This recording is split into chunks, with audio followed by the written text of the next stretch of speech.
When discussing the remnants of Native American civilizations in the United States, most common artifacts to be mentioned are those of arrowheads, beads, or broken pottery, with the majority of remaining structures residing in the southwest of the country being buildings like the pueblos, adobes, or Mesa Verde rock. The most attention given to East Coast structures being that of Indian mounds or burned cities, viewed as little more than flattened archaeological sites of a culture that once was. These structures in the Southwest gain the attention of the common eye more as they are tangible buildings one can enter with no interpretation needed to fully appreciate their former glory. Even on earthen mounds, one can easily visualize the buildings which once stood in their place. However, many others are not mentioned, not because they lack the seniority or even a deep complex history, but because they take a level of thought to appreciate their construction and the societies that once flourished around them. This is Judiculla Rock, and it's located in western North Carolina. Native American settlements in the eastern United States were often more temporary or constructed with materials that could be grown, gathered from earth and ground.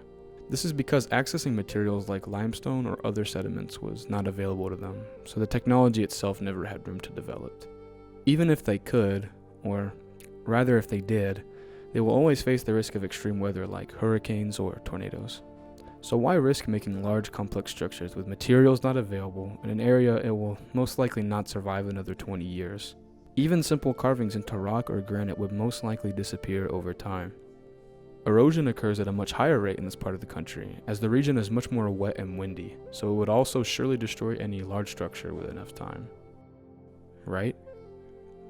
Judiculla Rock and its petroglyphs are dated to about 500 AD. That is over 1,500 years. Despite the unlikeliness of this stone surviving, it has stood the test of time, living not only through meteorological odds, but witnessing the Iroquois, the Cherokee, the Spanish Empire, the English Empire, the Union, the Confederacy, and the United States of America. In fact, the rock itself is theorized to be in use as far back as the Archaic period, about 4,000 years ago, as there are soapstone particles, as well as various other rock materials found scraped all over its surface.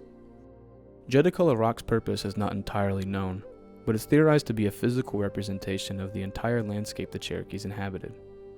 Now take a moment to view this rock, and think about all the history recorded on it. Imagine what cities fell and sprung around it, how many different groups of people walked by it, completely oblivious to its origin or significance. This rock perfectly summarizes how much history has simply been lost to time. Judiculla Rock isn't alone either. The United States Department of Agriculture in North Carolina has a confirmed number of 55 petroglyphs and pictographs, with many more to be found. Now imagine the entirety of the eastern United States, and for even that matter, the whole country. These are 100% generalizations, but they come from a base of real evidence. Despite a common perception that there are little to no remnants of Native American civilization in the United States, it is simply wrong. If one group or multiple groups of people can make and maintain such an object for thousands of years, how many more groups of people existed that never made any petroglyphs at all? And how many are destroyed by humans or simply to the progression of time? We may never know. But one thing is certain. Native peoples not only once lived here, but they undoubtedly left evidence that they were here. And I believe spreading the awareness of such keeps their legacy alive. This is Judiculla Rock.